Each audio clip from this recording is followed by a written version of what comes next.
Thousands of residents flock to food fair and cinemas under the Happy Hong Kong campaign. Mainland tourists flood Hong Kong streets as Golden Week starts.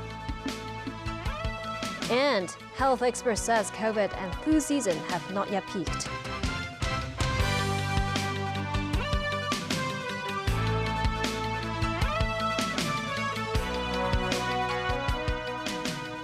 Good evening and thanks for joining us. Today marks the first day of the Labor Day Golden Week for the mainland, and thousands of tourists have come to visit Hong Kong. Today is also the start of the Happy Hong Kong Food Fair at the Convention and Exhibition Center in Wan Chai. Thousands flock to the venue hoping to get a taste of delicious local and Western cuisine. Veronica Lin has our top story. Dumplings, beef balls, and white boiled shrimps. These are just the tip of the iceberg when it comes to the variety of snacks and dishes offered at the gourmet food fair. As early as 9 a.m., residents were queuing outside the Hong Kong Convention and Exhibition Center, hoping to have first dibs on all the delicacies on show. Ms. Chung said she just had some pineapple buns and plans to buy a pack of popcorn next. She hopes the government will organize more events like this to improve people's moods. Armed with 3 recycled bags, this brother and sister duo said they are planning to spend around $1,000 at the fair. But they said the size of the fair was smaller than expected. Financial Secretary Paul Chan also joined in on the fun, making signature Hong Kong street food such as egg waffles and milk tea. This is so smooth and delicious, he said. While most visitors were local residents, a few expats also came along, including this Italian chef who said he's thrilled to see the venue being filled with people, especially after 3 years of the pandemic. We want to show what cuisine we can do, a little bit different, Italian, and also can be fusion, with for Hong Kong taste. It's not about profit. The important thing is to make an impact to the people. So people can have a taste of some of our food and also can come there in the restaurant. It's like an advertising. Apart from local delights, residents can also enjoy fresh food from around the world, such as this Italian bread focaccia topped with smoked salmon, guacamole, and smoked duck breast. Veronica Lin, TVB News. Also part of the Happy Hong Kong campaign is Cinema Day. Today, moviegoers can watch films at a discounted price of $30 per ticket. Even residents who haven't seen a film in years flock to the cinema thanks to these discounted tickets. Even IMAX tickets to see Hollywood blockbusters at the MCL cinemas are just $30 each, $170 less than the original price. Most cinemas had a full house for almost all films. However, some residents were unable to get tickets due to previous website crashes and long queues. The tourism sector expects some 600,000 mainlanders will travel to the city over the Golden Week. By 4 p.m. today, over 210,000 people had entered the city via different checkpoints. Mimosa Ngai tells us more. This was Canton Road in Tsim Sha Tsui earlier today, and it was packed with people. The same scene appeared at the Star Avenue and on Nathan Road in Mong Kok. For the first 5-day Golden Week in the mainland after the pandemic, many mainlanders decided to visit Hong Kong. For some, shopping at local pharmacy is a must. For others, luxury products are more attractive. This man, who came from Hubei, said he hopes to buy some souvenirs for his family, such as bags and makeup products. He added the Victoria Harbour is also on his must-see list. This woman said this is her first visit to Hong Kong, adding it has been a long time since she last travelled. Shopping makes one hungry. However, it was not easy to get a table. This woman said her queuing number is 900 and something, and she needs to wait for about 300 tables to finish dining before being admitted. Some restaurants decided to introduce promotions and discounts through mainland online platforms. This Japanese restaurant owner says such promotion strategies are effective as he has received more bookings for the Golden Week. Speaking on a radio program, chairman of the Travel Industry Council, Gianna Choi, said only 68 mainland tour groups traveled to the city today, fewer than the pre-pandemic period. She said tourists traveled differently nowadays as they tend to visit hidden spots introduced by YouTubers, places that are not found on the traditional travel itinerary of tour groups. As mainlanders decide to cross the border for Hong Kong, many local residents are traveling to the mainland to spend their 3-day holiday via the local control point. For instance, this man plans to visit his cousin. According to statistics, about 39,000 people crossed the border via local to Hong Kong by 4 p.m. on Saturday, while over 50,000 travelers left the city for the mainland. Mimosa TVB News. Over the 5-day May Day holiday, a total of 240 million mainlanders are expected to travel across China.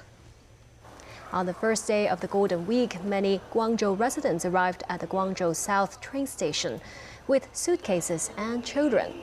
In Beijing, reservation slots for the famous tourist attraction Temple of Heaven are already fully booked.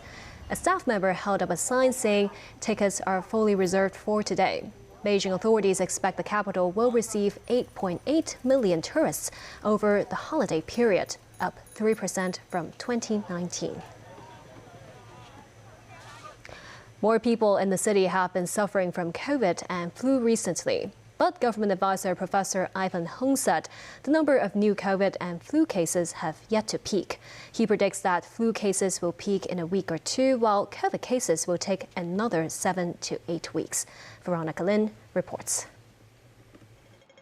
It is now the peak season for influenza. In the past week alone, 28 died from flu, while 2 children developed shock and encephalopathy after contracting the virus. COVID is also making a comeback, with the number of lab-tested positive results rising since mid-March. Government pandemic advisor and infectious disease expert Professor Ivan Hung said neither has reached its peak. Hung suggested that herd immunity in the city is relatively weak. He said influenza A and B do not mutate too much, while it will take COVID longer to reach its peak, an estimated 7 to 8 weeks. Cases of the new COVID subvariant Arcturus has seen a sharp increase in the U.S. in recent months, becoming the second most dominant strain. Hung said it's possible that cases of the strain would increase in Hong Kong as well. Hung said that so far there have been sporadic cases of Arcturus in the city, which is known to be more contagious than the other subvariants. But its level of harm is similar to the other strains. He pointed out that Arcturus is more likely to cause eye inflammation, but once recovered, these symptoms will also disappear.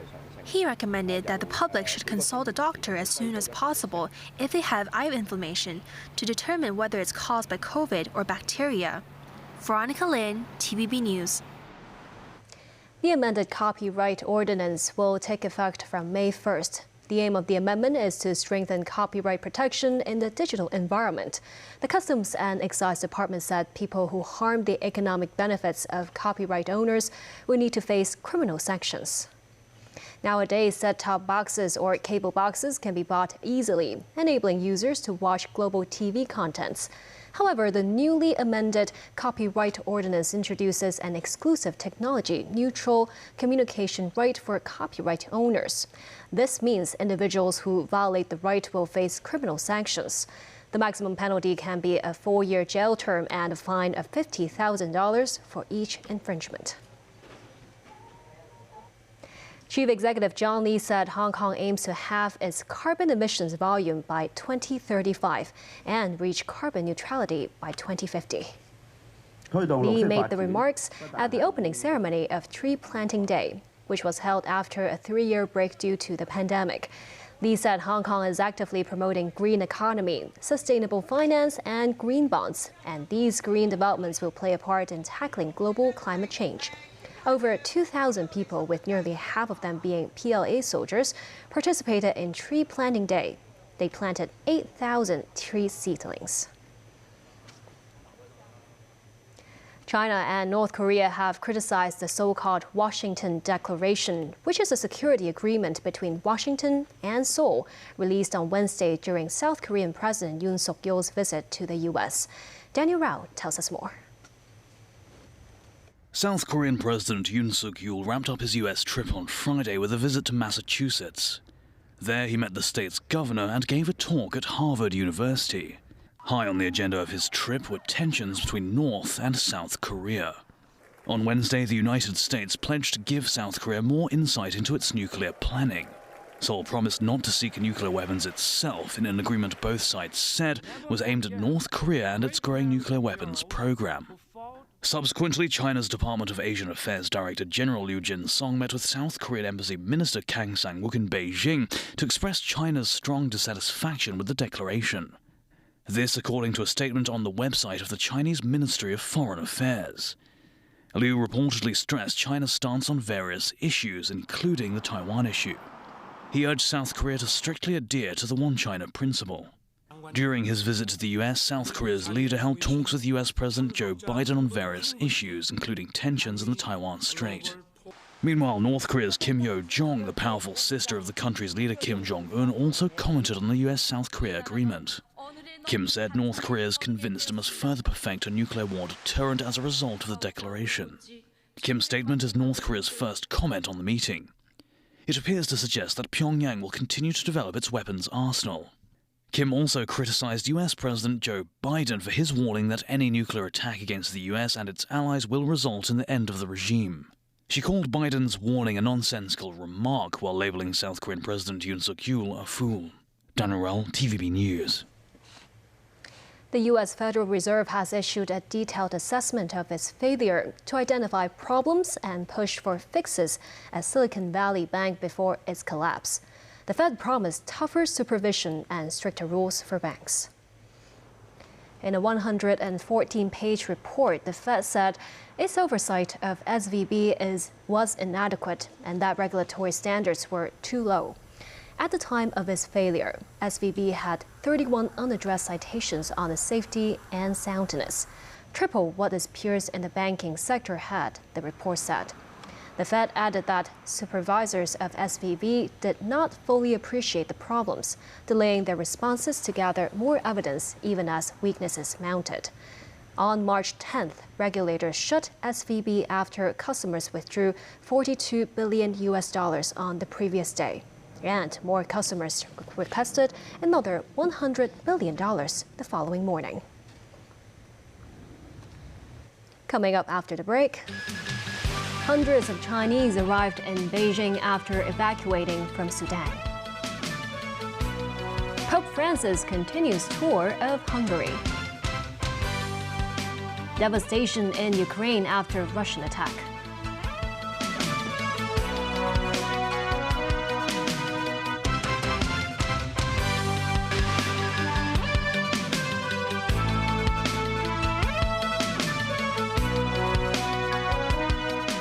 Welcome back. The first flight of Chinese nationals evacuated from war-gripped Sudan arrived in Beijing Saturday morning. This as the sounds of airstrikes, anti-aircraft weaponry and artillery could be heard in Khartoum today as fighting in Sudan enters a third week. And hospitals are struggling with a lack of resources as a humanitarian crisis grows. Tracy Furness has more.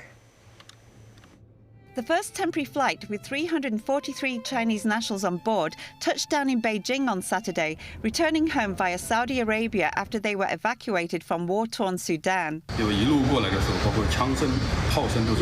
Before boarding the flight in Saudi Arabia, this evacuee described the scene in Sudan. During our evacuation journey in Sudan, we could hear continuous gunshots, and there was thick smoke billowing from shelling behind our buses, he said.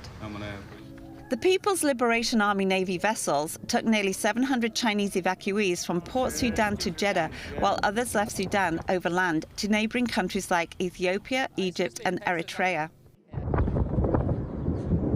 Meanwhile, smoke was seen rising into the sky above Khartoum on Friday as strikes by air, tanks and artillery rocked Sudan's capital and adjacent city Bari. Mocking a 72-hour truce extension announced by the army and a rival paramilitary force, the airstrikes continued into Saturday. This is medical staff are saying there is a lack of resources in hospitals as they struggle to deal with the influx of patients. This doctor, speaking from Al Now Hospital in Omdurman, says there is a lack of doctors with only 1 or 2 available to cover several departments in one shift, and there is a huge lack of hospital facilities. An aid worker with the International Committee of the Red Cross warned of a humanitarian crisis in Sudan. Pope Francis met with children from a school for the blind on Saturday during the second day of his visit to the Hungarian capital. Crowds gathered later at St. Elizabeth of Hungary Church in Budapest, where the Pope met with refugees. He will then meet with young people at Budapest Sports Arena. The pontiff also took in the sights of the city with Hungarian Prime Minister Viktor Orban and President Katalin Novak Friday. This is the Pope's first trip since he was admitted to hospital in March for bronchitis. Ukrainian President Volodymyr Zelensky used his evening address to send condolences to the family of a mother and daughter killed in Russian strikes in Dnipro. He said only absolute evil can commit such terror against Ukraine. The attacks came days after Zelensky said he and Chinese President Xi Jinping held a long and meaningful phone call, where Xi said China will send a peace envoy to Ukraine and other nations. This report from NBC News. Tonight, a frantic search for survivors after a barrage of deadly Russian airstrikes. Rescuers combing through smoldering concrete and metal.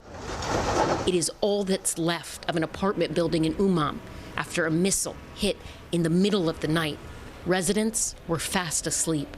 Marina telling us she lives nearby and rushed over to help. Is anywhere in Ukraine safe? Nowhere. I moved a lot since the war started, and nowhere is safe. Among the dead, at least 4 children. People here are overwhelmed with emotion. The safety of a home shattered by Russia's war again. Russia claims they were targeting military-related spaces, but you look at the people here, the little ones included, and you realize what a residential part of the city this is. These are apartment buildings all around. This one, the apartment building that was hit the hardest, people who live here say this side of the building, that's where most of the bedrooms were. These were the first large-scale Russian missile strikes in nearly 2 months, hitting several cities. A strike in Dnipro killed a toddler and her mother. In Kyiv, a child was injured. Back in Umman, we met Daria, a 20-year-old volunteer. The most heartbreaking part was like the loud cries of women. I saw the man who was crying because he's the only one who's still alive of his family. Britain's Prince and Princess of Wales, William and Kate, are celebrating their 12th wedding anniversary today. On April 29, 2011, more than 1 million people took to the streets of London to watch the ceremony as a worldwide audience of over 2 billion tuned in to the royal occasion. William and Kate met at St Andrews University in Scotland in 2001, when the eldest grandson of Queen Elizabeth arrived to begin a 4-year degree course on the history of art. The pair graduated together in June 2005. In November 2010, after nearly a decade of courtship, Kate and William announced their engagement. The couple have 3 children together, sons Princess George and Louis and daughter Princess Charlotte. They celebrate their 12th wedding anniversary ahead of the coronation of William's father, King Charles, on May 6. Back locally, Chief Executive John Lee officiated the 100th anniversary celebration of Hong Kong Ferry. The company said its harbor cruise Bohemia trips for the May Day holidays have been 80% sold out. The cruises run every night for tourists to soak in the sights and sounds along Victoria Harbour. Hong Kong Ferry also said its business has recovered to the levels before the pandemic, and it needs to deploy more manpower to cope with the demand. And that's the news. Thank you for watching.